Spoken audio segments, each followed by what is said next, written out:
Olá, querida aluna do oitavo ano, seja bem-vindo a mais uma videoaula de língua portuguesa.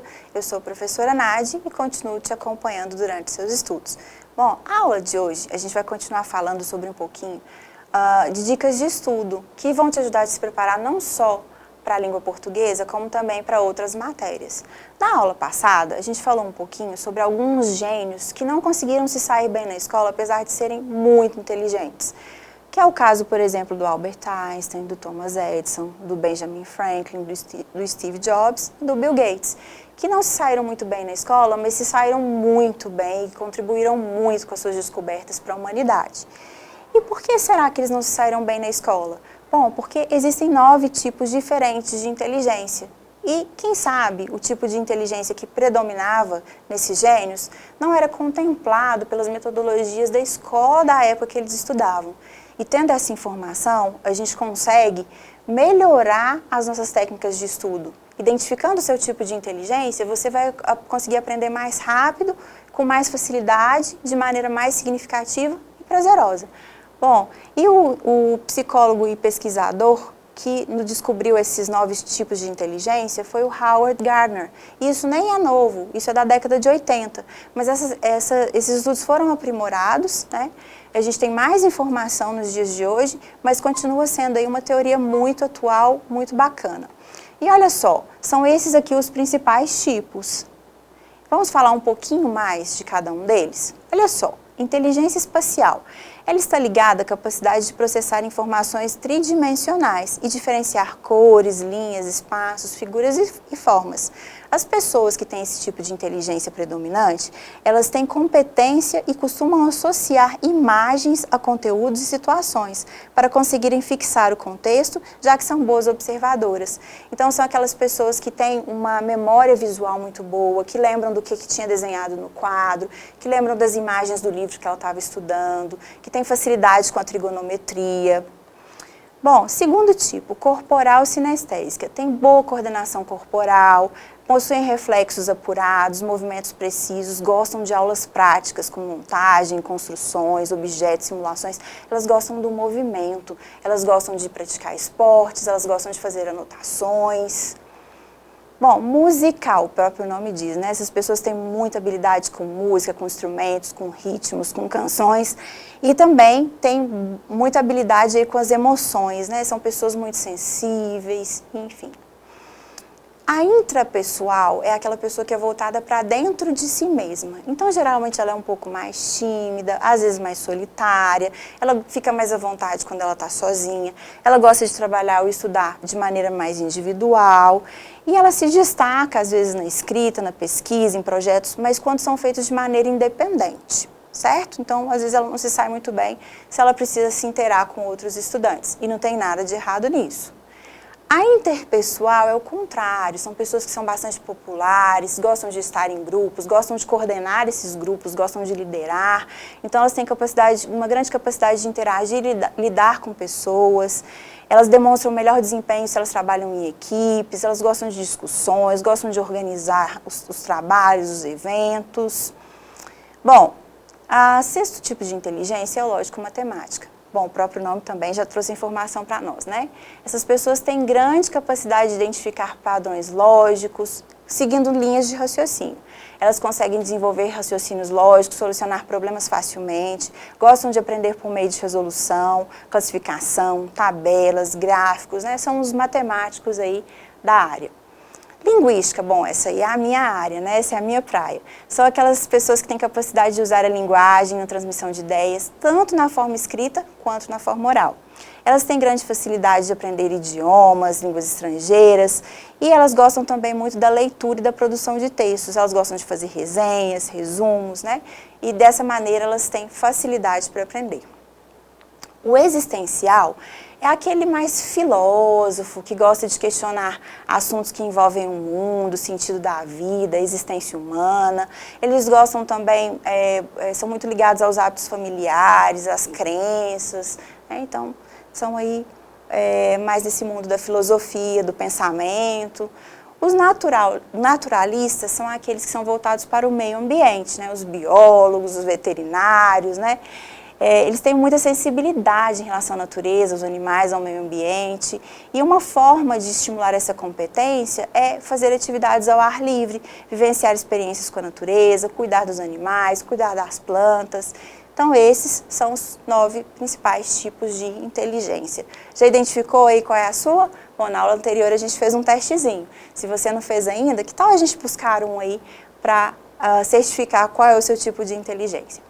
Mas independente do tipo de inteligência que você possua, existem algumas técnicas que servem para ajudar a gente no nosso dia a dia. Como fazer um resumo, por exemplo. Você sabe fazer um resumo? Ou às vezes você fica um pouco perdido, ou você não tem hábito de fazer resumo. Bom, se a matéria for muito extensa, muito longa, fazer um resumo sempre ajuda. Olha só, então algumas dicas. Primeiro, faça anotações enquanto você lê a matéria. Então, você vai fazer uma leitura geral no primeiro momento e aí vá anotando aquilo que você considera que é mais importante. Marque os principais pontos a serem ressaltados. Então, sublinhe, chame atenção para alguns pontos que você considera importante. Uma ótima técnica é você explicar as matérias com as suas próprias palavras. Então, imagine que você precisa explicar aquilo para um amigo, ou explique de verdade aquilo que você entendeu para um amigo. Isso ajuda a gente a fixar os conteúdos. Evite digitar, escreva tudo à mão. Existem pesquisas científicas que mostram que a gente aprende mais e melhor quando a gente escreve. Então, nada substitui você pegar o lápis, o papel e a caneta e fazer as suas próprias anotações. Digitar não é a mesma coisa, ok? Uma outra dica também que não está aqui, ler. Ler em voz alta, reler em voz alta também nos ajuda a fixar melhor os conteúdos. Releia antes de finalizar. Então, dá uma lida geral, vê se está contemplando tudo que é mais importante, vê se precisa acrescentar mais alguma coisa. Uma outra dica que eu vou entrar aqui, né, eu vou detalhar um pouquinho mais, é sobre o mapa mental. Olha só, o mapa mental também ajuda muito. Você sabe como fazer um? Não precisa ter tanta habilidade aí de desenhista, não. Um mapa simples já ajuda bastante. Vamos falar um pouquinho disso. Bom, então esse aqui é o esquema de um mapa mental. O mapa mental ele nos ajuda a planejar, organizar, criar novas estratégias. Ele inova, ele pode nos inspirar, ele pode resolver alguns problemas que a gente tem de aprendizagem, nos ajuda a comunicar melhor e a aprender. Bom, então essa técnica do mapa mental, ela foi criada, na verdade, no final da década de 1960, por Tony Buzan, um consultor inglês. Essa técnica consiste em criar resumos cheios de símbolos, cores, setas, frases de efeito, com o objetivo de organizar o conteúdo e facilitar as associações entre as informações destacadas. Olha só, então aqui a gente tem um mapa mental com vários símbolos, bem colorido, essas cores são importantes, os símbolos são importantes para chamar a atenção, né, para o nosso cérebro memorizar melhor. Ao fazermos os mapas mentais, estamos trabalhando com os dois lados do nosso cérebro, o lado racional e o lado criativo. E isso faz toda a diferença na hora de memorizar e na hora de aprender melhor os conteúdos. É um método muito eficaz porque melhora a nossa memória e a nossa compreensão por meio da representação visual dessas informações. E para te ajudar a fazer um mapa mental de maneira mais eficiente, eu separei um videozinho aqui. Vamos dar uma olhadinha? O mapa mental é uma técnica de estudo super eficiente. Ele serve para organizar grandes volumes de conteúdo e para facilitar a associação entre os assuntos. E isso é legal para evitar aquele famoso deu branco na hora da prova, sabe? É fácil de fazer e o estúdio tá aqui para te ensinar. Saca só, pega aí uma folha em branco, coloca ela na horizontal e escreva o título do assunto no centro. Isso, ó. Bem bonito, ou nem tanto assim. E não se preocupa com caligrafia e grandes habilidades, não. O importante é fazer um resumo que deixe o assunto bem claro para você. Combinado? Faça umas setas para conectar o título com informações importantes. Tá, mas o que seriam essas tais informações importantes? São aquelas que merecem destaque no resumo, tipo o contexto histórico, a localização, a data, as causas, as consequências e por aí vai. Vamos ver um exemplo? Impactos ambientais. Aqui a gente pode puxar setas para alguns tópicos como impacto das usinas, o problema do lixo e o ecossistema sem impactos. O próximo passo é fazer uma lista com subtópicos para deixar tudo bem explicadinho. Dicas legais para você. Use canetinhas de cores diferentes para cada tópico. Faça também marcações e desenhos. É que elementos visuais super ajudam a associar informações e criar conexões. Então, libere o artista que há em você. O quê? Mas você não sabe desenhar? Relaxa, não precisa manjar de pincéis para montar bons mapas mentais. É só seguir essas orientações que você vai ter um mapa bem funcional. Para não se confundir, a dica é: dê uma cara diferente para cada mapa que você for desenvolver. Mas se o objetivo é relacionar um assunto com outro, você também pode fazer um mapa interdisciplinar. Legal, né? E se o seu negócio é usar recursos online, existem sites para isso, como o MindMeister, o Kaggle, o MindNode e o Canva. Com a ficha de mapa mental, você memoriza os principais pontos do tema estudado, organiza as ideias e acessa mais fácil o conteúdo na sua cabeça. Comece agora mesmo a criar seus mapas mentais. A gente garante que sua rotina de estudos vai ficar muito mais eficiente. E aí? Aprendeu a fazer já o mapa mental? Que tal testar no seu próximo estudo, na sua próxima prova? Bom, mas vamos recapitular algumas informações. Primeiro, a ideia central do mapa mental é muito importante. Então, no meio, você sempre vai colocar a ideia central, porque a partir dali você vai construir ramificações de outros temas, de outros assuntos. Então, dê início ao mapa mental sempre no centro da folha, que aí você vai deixar espaço para você construir ali as outras ramificações com as outras informações. Segundo, as ramificações. Depois que você tem já o tema central, a ideia central, você vai começar a construir essas ramificações. E elas serão a conexão entre essa ideia central e as ideias secundárias. E para você ter um melhor entendimento, imagine como se fosse uma árvore. E todos os galhos estão interligados ao tronco, que é a ideia central. Terceiro, palavras-chave e imagens-chave. As palavras-chave e imagens-chave são responsáveis pela ativação da nossa memória, fazendo com que o nosso cérebro assimile e memorize as informações e sintetize melhor os conteúdos. A gente tem que evitar colocar frases longas, então é bom que você coloque realmente imagens-chave, palavras-chave, porque assim seu cérebro vai memorizar, vai visualizar e vai fazer as associações necessárias depois, ok? Se o seu mapa mental ficar muito cheio de informação, você não vai conseguir fazer com que ele fique eficiente. Como eu tinha falado anteriormente, as cores são muito importantes, porque elas vão fazer você memorizar melhor. Então, para facilitar a compreensão, utilize cores diferentes. É recomendado que se defina uma cor para cada ramo principal, assim o seu cérebro fará melhores associações. Quinta e última dica, faça quantas mudanças, quantas edições você precisar até você ter o mapa mental que você considere mais completo e mais eficiente. Bom, vamos lá. Outras dicas de estudo.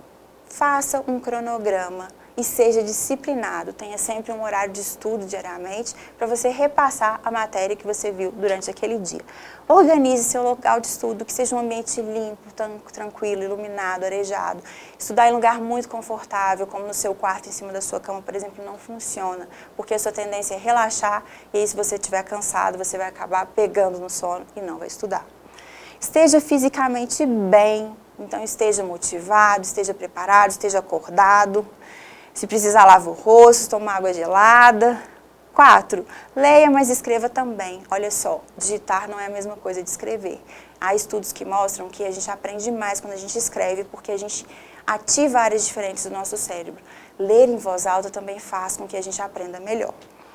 Escreva à mão e leia em voz alta. Afaste de interferências e distrações. Então, se você vai estudar, não fique com a TV ligada ou com o celular do lado. Qualquer tipo de distração tira o nosso foco e a gente deixa de aprender. Quando a gente percebe, a gente já perdeu bastante tempo aí, né, envolvido nessas distrações externas. Estude com os amigos ou estude sozinho. Às vezes vai ser bom você estudar com algum amigo para você poder explicar a matéria para ele, ou o contrário, para ele poder te explicar. Mas vocês têm que ter muita disciplina e não perder o foco. Estudar sozinho também é bom e muitas vezes é necessário, para que a gente fixe melhor a matéria.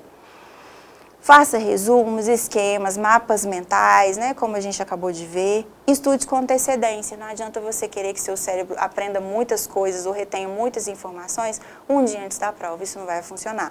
Então, você precisa estudar aos poucos para que você tenha tempo de revisar a matéria, que você realmente aprenda e não fique só memorizando. Porque o que a gente memoriza, a gente esquece. O que a gente aprende, a gente não esquece. Bom, vamos lá. Vamos então falar um pouquinho mais de dicas. 9 dicas de estudo que são baseadas em estudos científicos, ou seja, são dicas que são eficientemente comprovadas pela ciência. Vamos conferir? Aqui é o Seja Uma Pessoa Melhor e hoje vamos falar sobre estudos. Não é surpresa que muitos de nós queremos estudar de maneira mais inteligente ao invés de por muito tempo. Mas quais dicas de estudo realmente funcionam, baseado em ciência, e que podem te ajudar a melhorar a conseguir as tão desejadas notas máximas? Pesquisas mostram que sessões de estudo são mais efetivas quando são pequenas e curtas, ao invés de condensar tudo em uma sessão de 10 horas de estudo. É bem mais efetivo dividir em 20 sessões de 30 minutos espalhadas em algumas semanas.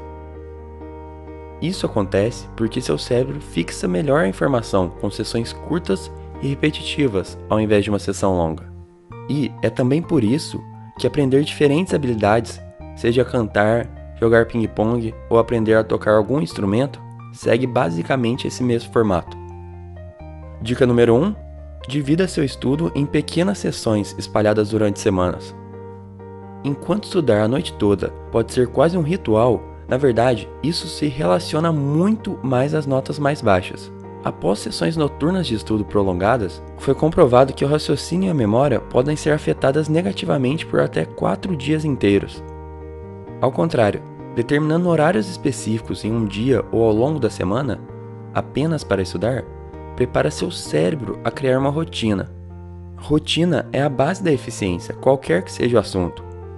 A longo prazo, o estudo se torna mais fácil, já que seu cérebro está treinado a aprender nesses momentos. Dica número 2. Determine horários de estudo.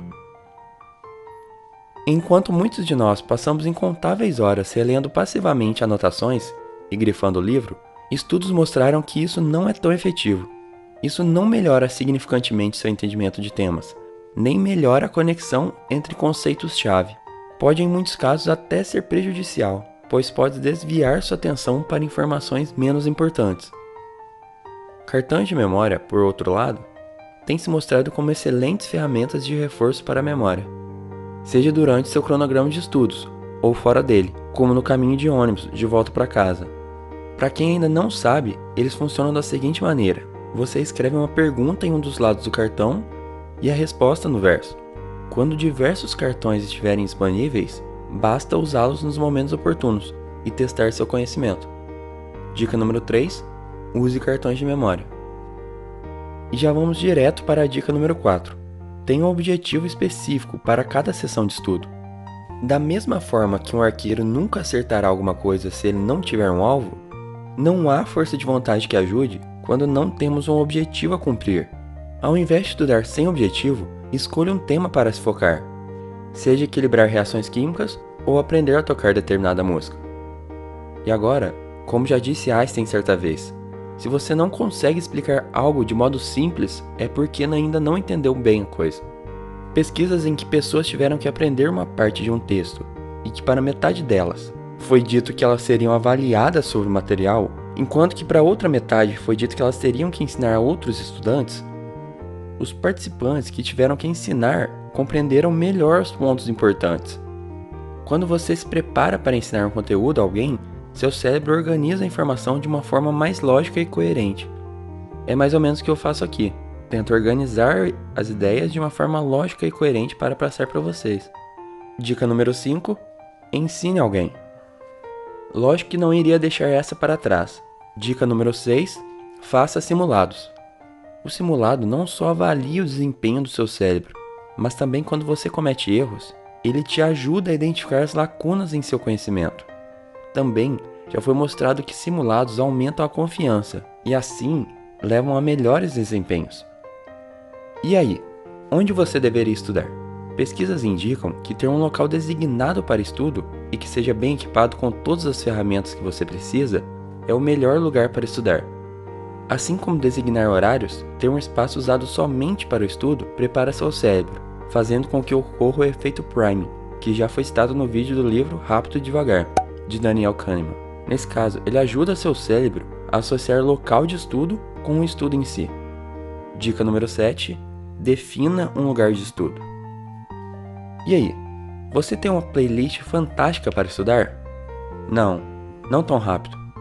Enquanto algumas pesquisas indicam que alguns tipos de música clássica ajudam a melhorar a concentração, uma pesquisa recente sugere que ouvir barulhos ritmados de fundo é prejudicial para o foco, e aqueles que não escutam música durante os estudos se saem muito melhor.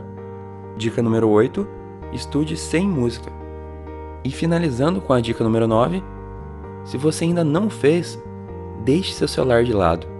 Acho que não é novidade para ninguém que o celular, com suas mensagens e todas as mídias sociais, diminuem drasticamente a concentração na hora do estudo, fazendo com que algo que poderia ser estudado em menos de 1 hora seja na verdade passado para uma maratona de horas e mais horas de estudo. É isso aí, pessoal. Agora quero que usem não só uma dessas, mas todas essas 9 dicas combinadas e que elas deem uma turbinada nos seus estudos e, consequentemente, nas suas notas.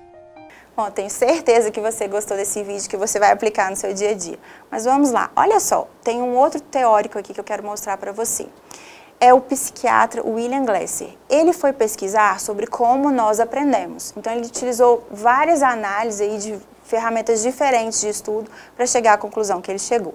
Então, ele classificou cada um dos métodos e ferramentas por meio de suas respectivas eficácias e a capacidade de assimilação desses conteúdos. Ao fazer essa classificação, ele criou uma proposta que visa otimizar o aprendizado de alunos de diferentes plataformas e definiu as formas como aprendemos. Então, ele chegou nessa pirâmide de aprendizagem aqui. E o que ele verificou? Olha só, qual que é a maneira mais eficiente de aprender? É quando eu ensino. Isso mesmo, quando eu aprendo e ensino para outras pessoas, quando eu passo aquilo que eu aprendi, quando eu explico para outras pessoas aquilo que eu aprendi. Então, 10% eu aprendo lendo, 20% escutando, 30% vendo, 50% vendo e escutando, 70% conversando, perguntando, repetindo, numerando, reproduzindo, definindo, debatendo. 80% escrever, interpretar, expressar, revisar, identificar, etc. E 95% explicar, resumir, estruturar, definir, generalizar, elaborar, ilustrar. Ou seja, você aprende e você ensina. É a melhor maneira. Bom, então essa foi mais uma videoaula de língua portuguesa. Nós falamos de dicas de estudo, técnicas de estudo que vão te ajudar na sua vida escolar e não servem apenas para o português, ok? Serve para qualquer disciplina que você precise se preparar. A gente falou dos tipos de inteligência, nós falamos de técnicas para fazer resumos, mapas mentais, algumas dicas de estudo baseadas aí na ciência, inclusive a pirâmide do aprendizado de Glasser. Espero que você tenha gostado. Esse foi mais um vídeo educativo do nosso canal, TV Araxá Educa. Te vejo na próxima aula. Até lá!